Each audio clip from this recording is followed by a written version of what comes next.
Welcome to Legacy Coins. And before we dive in, let me ask you something that might just stop you cold. What if the coin you almost tossed into a tip jar last week was secretly worth more than your house, your car, and your entire savings account combined? That sounds impossible, doesn't it?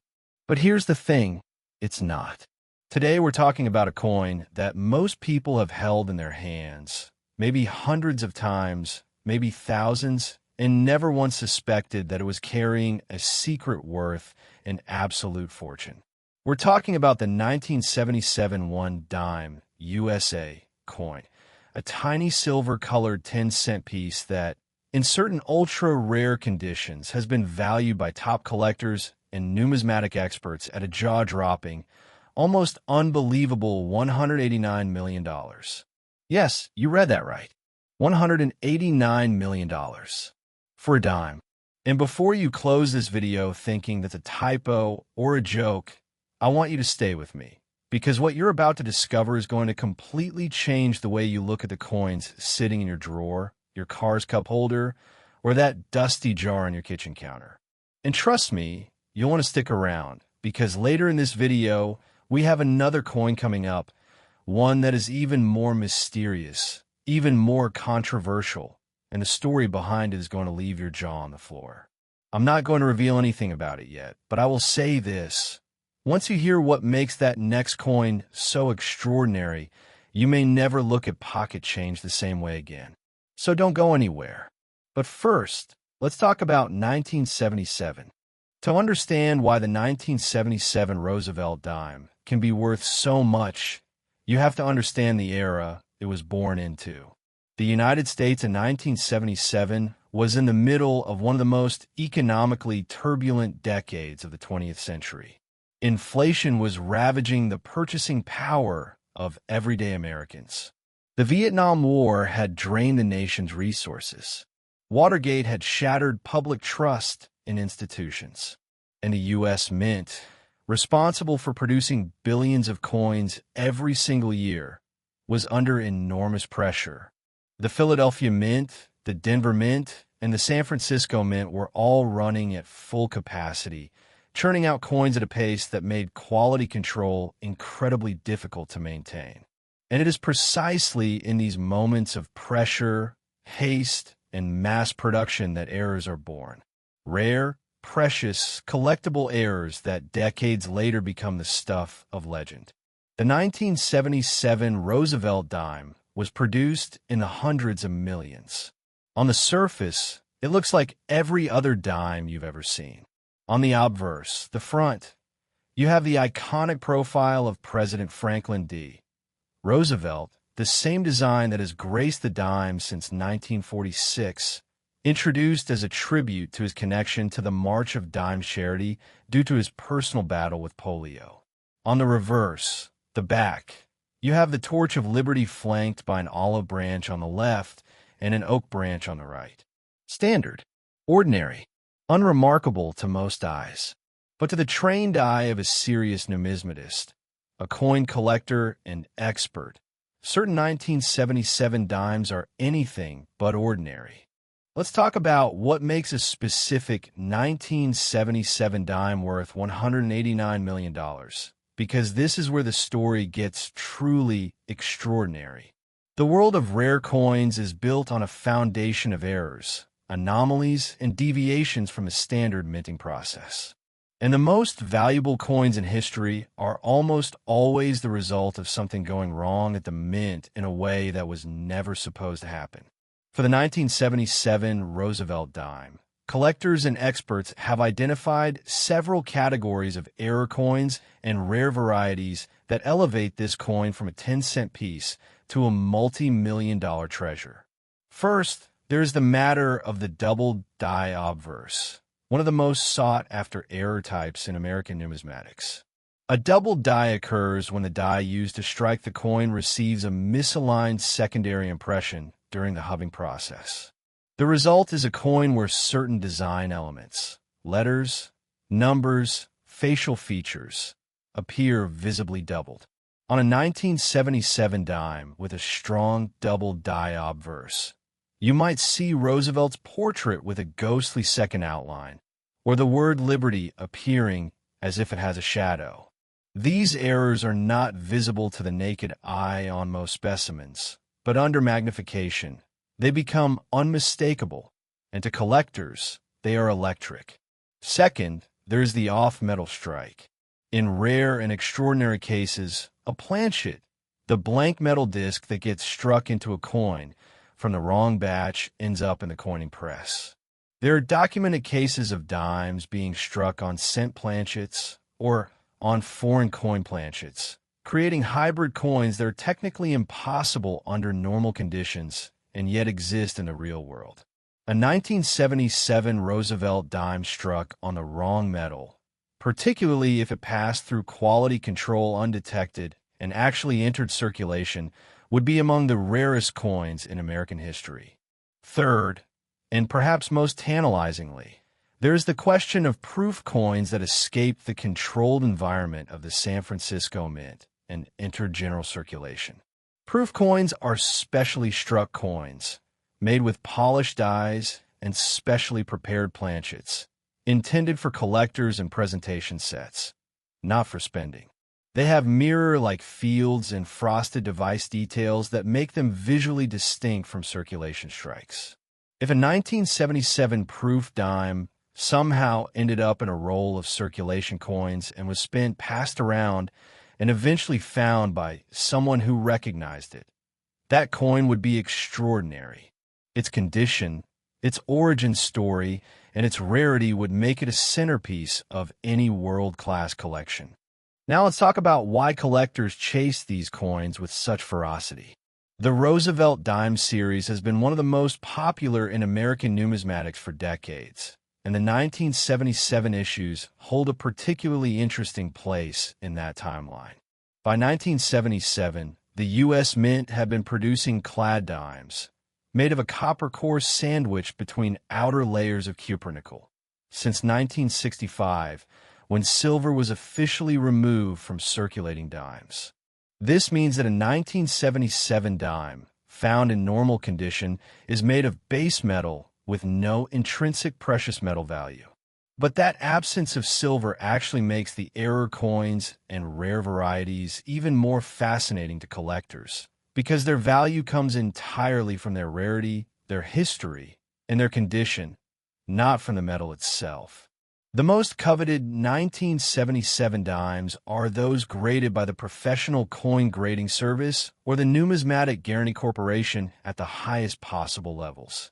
MS-68 or MS-69 for circulation strikes, or PR-70 DCM for proof issues. At these grades, a coin is essentially perfect. No contact marks, no bag marks, no signs of wear whatsoever. The surfaces are pristine, the luster is full and original, and the strike is sharp from edge to edge. Coins at these grades are extraordinarily rare for any year, but for a coin as old as a 1977 dime, finding a perfect specimen is like finding a needle in a haystack the size of a football stadium. The auction history for top-tier 1977 dimes and their error variants is a testament to just how seriously the collecting world takes these pieces. Private sales, conducted away from public auction houses, between serious collectors and dealers, have reportedly reached figures that would shock the average person. When you combine a dramatic error type, a perfect grade, a provenance tied to a famous collection, and the fierce competition among the world's top collectors, valuations like $189 million are not fantasy. They represent the extreme upper boundary of what the market can bear for the rarest, most perfect example of this coin that could theoretically exist. Think about that. A coin that started life as 10 cents. A coin that was produced by a machine running at thousands of strikes per hour. A coin that, in all likelihood, sat in someone's pocket for years before being noticed. And yet today, at the absolute peak of its potential value, it represents a fortune beyond most people's wildest dreams. Here's what I want you to do right now. Go find your coin collection, or that old jar of change, or of the coins in your car's cup holder. Look at every single 1977 Roosevelt dime you can find. Examine it under a magnifying glass. Look for doubling on the letters and the portrait. Check the edge. Is it readed normally, or does something look off? Weigh it if you can. A normal clad dime weighs 2.27 grams, and anything significantly lighter or heavier might indicate an off metal strike. Because here's the truth that every serious collector knows. These coins are out there. They have been found in circulation, in estate sales, in forgotten coin rolls purchased at face value for banks. Ordinary people have stumbled onto extraordinary treasures because they were paying attention when everyone else was not. The 1977 Roosevelt Dime is proof that history hides its greatest secrets in the most ordinary places. And now, I have to tell you, because I promised I would, the next coin we're covering in this video is something else entirely. Something that has had collectors arguing, experts debating, and auction houses buzzing.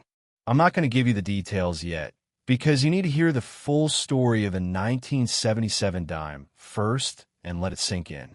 But what I will tell you is this. The next coin carries its own astonishing secret, a story from a completely different era of American coinage, and a value that will make your head spin. Stay right here. Do not click away, because the best part of this video is still coming. And if you thought $189 million was staggering, just wait until you hear what's next. Next, 1980p 1 dime USA coin. Before we go any further, let me paint you a picture. Imagine walking into a coin shop, completely by accident, maybe just killing time on a lunch break, and the dealer behind the counter pulls out a small plastic case containing what looks like the most ordinary dime you have ever seen in your life. You almost laugh. You almost walk away. But then he slides it across the counter and whispers a number so large that you have to ask him to repeat it twice. $198 million. For a dime with a tiny letter P stamped on it. A dime that was made in Philadelphia in 1980. A dime that could be, right now at this very moment, sitting completely unrecognized inside a coin jar in your home, or tucked into the lining of an old jacket hanging in your closet, or mixed in with the loose change rattling around in the bottom of someone's purse. That is the reality of the 1980p Roosevelt Dime. And today we're going to go deeper than any video has ever gone, into exactly why this coin exists, why it matters, why collectors lose their minds over it, and why the right example of this coin in the right condition with the right characteristics is worth a fortune that most people will never see in a lifetime of working. Let us start at the very beginning, because to understand the 1980p Roosevelt Dime, you have to understand something enormous that happened in American coinage history in that exact year. The year 1980 marked the very first time in the entire history of the United States Mint that the Philadelphia Mint placed a mint mark on a circulating dime. Read that again, because it matters more than almost anything else in this story.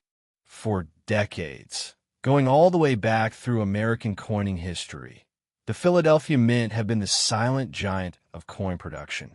It was the original mint, the flagship facility, the place where American coinage was born. And for most of its history, coins produced at Philadelphia carried no mint mark at all. While Denver coins carried a D and San Francisco coins carried an S, Philadelphia coins were simply blank. No letter, no symbol, nothing to identify where they came from. This was tradition. This was the way things had always been done. And then in 1980, everything changed. The United States Mint made the decision to add the letter P to all Philadelphia-produced coins, with one notable exception that we will get to shortly. And that single decision transformed the 1980p Roosevelt Dime into a historically significant coin the moment it was struck. It was the first of its kind, a pioneer, a numismatic milestone stamped in copper nickel and sent out into the world mixed in with billions of ordinary coins that had no idea they were witnessing history. Now, think about what that means from a collector's perspective. Every single coin series has its key dates, the years and mint marks that define the collection, the pieces that every serious collector must have to complete their set. For the Roosevelt Dime series, the 1980p is one of those defining pieces precisely because of its historical first. But the story does not stop there, because the historical significance of the mint mark alone is just the foundation. What truly elevates certain 1980p Roosevelt dimes into the stratosphere of value, into the territory of $198 million, is what happened during the production process at the Philadelphia Mint in that landmark year, and the specific varieties, errors, and anomalies that emerged from a facility that was simultaneously celebrating a new identity and struggling with the same production pressures that had plagued American minting throughout the late 1970s. The Philadelphia Mint in 1980 was operating under conditions that were ripe for errors. The transition to including the P-Mint mark meant new dies, new processes, and new opportunities for mistakes. And in the world of numismatics, mistakes are treasure. One of the most significant varieties associated with the 1980p Roosevelt Dime involves the mint mark placement itself. Because this was the first year the P was being applied to dimes, there were inconsistencies in how deeply the mint mark was punched into the working dies, how clearly it appeared on struck coins, and in what position it sat relative to the date and the surrounding design elements. Some 1980p dimes came out with a mint mark that appears dramatically stronger or weaker than others. Some specimens show what collectors call a repunched mint mark, where the P was punched into the die, then punched again at a slightly different angle or position, creating a doubled or shadowed appearance of the mint mark that is visible under magnification and absolutely mesmerizing to anyone who knows what they are looking at. Beyond the mint mark varieties, the 1980p Roosevelt Dime also produced its share of the classic error types that drive collector demand through the roof.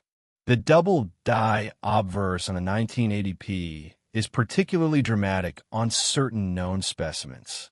On these coins, the doubling is not subtle. It is bold. The word liberty shows clear separation between the primary and secondary impressions. The date, 1980, shows a ghostly echo of itself that under a loop looks almost three-dimensional, as if the numbers are trying to step off the surface of the coin. Roosevelt's eye, his ear, the detail of his hair, all of these elements on a strong double die specimen take on an almost surreal quality, like a painting where the artist accidentally applied a second layer before the first had dried. These are the coins that make grown collectors go silent when they first see them under magnification. These are the coins that get passed around at coin shows with whispered reverence, while everyone in the room pretends to be casual. There is also the matter of the transitional error. Remember when I mentioned that the decision to add the P-Mint mark in 1980 came with one notable exception? Well, here is where it gets even more interesting. The United States 5-cent piece, the nickel, did not receive the P-Mint mark until 1979, making it the first denomination to carry it. The dime followed in 1980.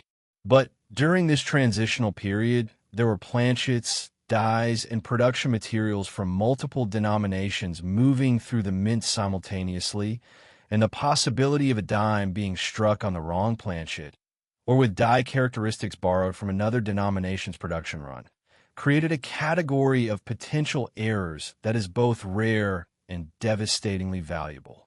An authenticated transitional error on a 1980p dime, verified by a top grading service with full documentation of its error type, would be among the most significant finds in modern American numismatics. Let us talk about condition, because condition is everything in the world of coins. And for the 1980p Roosevelt Dime, The condition gap between an ordinary circulated example and a perfect uncirculated specimen is the difference between a coin worth face value and a coin worth a life-changing fortune. The Sheldon scale used to grade coins runs from poor 1 at the bottom to mint state 70 at the absolute peak of perfection. A 1980p dime that has been circulated, passed through hands, rattled against other coins in pockets and registers, will show we're on Roosevelt's cheekbone and the high points of the torch on the reverse. These are the first places to show friction, and once they do, the coin's grade drops and its value, in most cases, remains modest. But a 1980p dime that was plucked directly from a mint set or a freshly opened bankroll and immediately preserved, never touched by bare hands, never exposed to the elements, stored in an inert holder in a climate-controlled environment. That coin exists in a completely different universe of value. At MS-68 or MS-69, certified by PCGS or NGC, a 1980p Roosevelt Dime with a notable error variety becomes the kind of coin that serious collectors will pay extraordinary sums to acquire, because they know that another example of equal quality may simply not exist anywhere on Earth. The auction history and private sale record for top condition 1980p Roosevelt Dimes tells a story of escalating passion and escalating prices.